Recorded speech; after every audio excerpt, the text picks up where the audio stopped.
Kita bahas persiapan timnas Indonesia di babak keempat kualifikasi Piala Dunia 2026 zona Asia. Bersama analis sepak bola sudah ada Bung Haris Pardede. Bung Harpa, selamat sore. Terima kasih sudah bergabung bersama kami di Kompas Petang.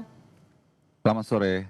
Bung Harpa, jelang laga krusial putaran 4, apa tanggapan Anda dengan pemanggilan 28 nama pemain ini, Bung Harpa?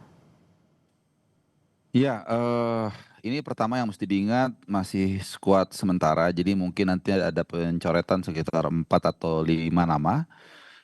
Yang kedua, dari skuad ini kita lihat ada di beberapa area yang cukup tipis ya. Salah satunya adalah daerah center back atau CB, di mana di sana kalau saya lihat-lihat yang murni CB itu hanya 4 dibawa. Hanya Jay Itzes, Justin Hubner, Rizky Ridho, dan kemudian Jordi Amat. Tadi juga teman-teman redaksi juga sudah sempat menyinggung ya soal tidak dipanggilnya Max Hilgers. Ini membuat stok di CB kita menjadi sangat tipis ya. Meskipun alasan yang kalau saya sempat dengar ya, alasan dari Esko PSSI Arya Sinulinga mengatakan alasannya karena dia fokus untuk mencari klub. Ini lucu sekali sebenarnya ya. Karena artinya 2 kali pemanggilan untuk internasional matters yang kemarin kan lawan Libanon dan Taiwan atau China Taipei juga gara-gara dia sedang cari klub, sekarang juga cari klub. Mungkin ini untuk pertama kalinya di dunia ada pemain yang tidak membela timnas gara-gara sibuk mencari klub ya. Jadi ini satu catatan. Yang terakhir tentunya 2 pemain yang tadinya kita pikir mungkin tidak akan ada di skuad, yaitu Ole Romni dan juga Martin Paes yang mengalami cedera dua-duanya. Martin Paes itu pangkal paha kalau nggak salah, kalau Ole itu di punggung kaki itu juga kelihatannya sudah mulai pulih, meskipun saya rasa mungkin dia belum pulih 100% Ole, tapi 13 hari lagi siapa tahu dia lebih baik dan mungkin bisa main di babak yang kedua. Lalu Bung Harpa, apa analisa Anda ketika Marcelino dan Mes ini dicoret di laga lawan Arab dan Irak nanti? Kekuatan tim akan seperti apa nantinya tanpa kedua pemain yang biasa dijagokan ini? Nah, kalau untuk alasan Hilgers kan tadi versi SK PSSI sudah disebutkan ya, tapi versi pelatih kita nggak tahu nih alasannya apa. Apakah benar seperti itu?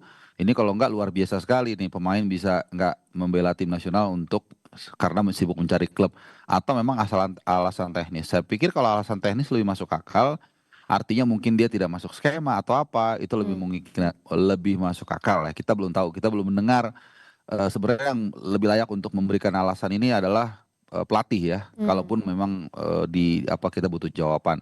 Nah, yang satu lagi siapa tadi saya lupa, mohon maaf. Max Hilgers sama Marcelino Ferdinand. Nah, Marcelino Ferdinand itu setahu saya ini juga langsung info dari dia masih menjalani terapi. Jadi mungkin artinya masih cedera ya. Itu masih latihan di Senayan di ABC, dan dia juga belum mendapat minute klub. Dan dari info yang saya dengar juga dari yang bersangkutan, dia belum surat paperworknya belum kelar. Saya juga nggak ngerti ya, ini sesulit apa kalau memang benar paperwork atau izin kerjanya di Trencin, dia kan dipinjemin di Trencin itu belum keluar, kok bisa seperti itu gitu loh. Sehingga akhirnya membuat regularitas dia untuk dapat minute play itu menjadi hilang, dan akhirnya dia tidak dipanggil. Tapi lagi-lagi apakah betul alasannya itu, saya pikir kita menunggu jawaban dari pelatih sebenarnya, kalaupun kita mau mendengarkan jawabannya. Kalau lini per lini nih yang dipilih, ada yang patut diperhatikan kah? Catatan Anda seperti apa? Yang lain hampir semuanya ini ya, kita sudah duga lah, Jay Itzes, Calvin Verdong. Tapi yang agak banyak mengundang diskusi lah, bahasa saya gitu aja deh, Mbak Cynthia, nanti kalau terlalu keras nanti di ini kan. Dan saya yakin banyak yang membicarakan ini, yaitu soal dipanggilnya Stefano Lillipali. Ya, sekali lagi betul ya, kalau ada orang menjawab yang lebih tahu, pelatih yang lebih tahu, ya kita nggak usah ngomong bola aja kalau gitu, semuanya diem aja gitu kan. Tapi kan kita di masyarakat yang demokrasi ini kan, itulah enaknya kita bisa ngobrol, bisa berdiskusi. Keputusan memang mereka ya. Tapi satu yang paling mengundang pertanyaan adalah Lillipali gitu. Karena kalau kita lihat secara usia dia 36 tahun nih Mbak Cynthia. Kemudian nanti akan main, jangan lupa kita akan main di padang pasir, literally di padang pasir. Saya pernah ke sana 1 tahun lalu, dan itu panas sekali. Usianya udah 36, Lillipali, dan jarak pertandingan satu dengan kedua hanya 3 hari lebih 15 menit. Kemudian kita juga bisa lihat di FIFA Matchday kemarin, dia tidak menyetel sama sekali. Setiap bola ke arah dia langsung ke delay, langsung nge-lag, dan kemudian ada 1 atau 2 peluang begitu terbuka dia tendang ke atas. Oke. Jadi saya pikir ini menjadi yang bahasa saya itu yang menarik untuk didiskusikan. Oke, secara keseluruhan apakah Anda cukup puas, cukup senang dengan hasil ataupun nama-nama yang sudah dipanggil oleh Kluivert ini? Ya kalau dibilang senang puas nggak puas ya kita sih ikut-ikut aja ya. Kita kan itu yang tadi dibilang disclaimer-nya bahwa ini adalah otoritasnya pelatih. Tapi itu dia tadi satu dua catatan yang menurut saya, menurut kita itu menarik untuk kita diskusikan. Sisanya adalah ya kita hanya bisa berharap mereka bisa fight. Kita berdoa yang terbaik. Kalau apapun hasilnya nanti ya itulah yang memang menjadi takdir kita. Oke, Bung Harpa, hasil uji coba lawan Lebanon belum berhasil mencetak gol. Lini serang juga Ya. masih jadi perhatian besar. Bagaimana Anda melihat ini, menganalisa ini semua?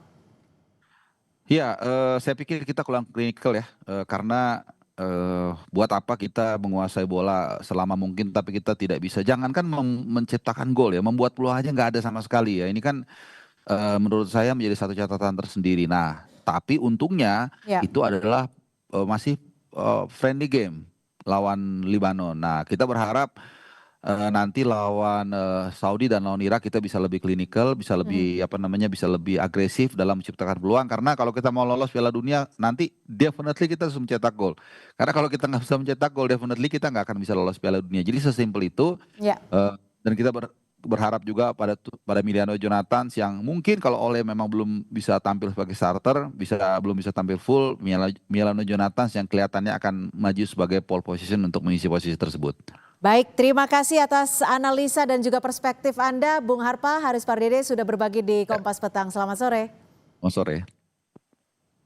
Saudara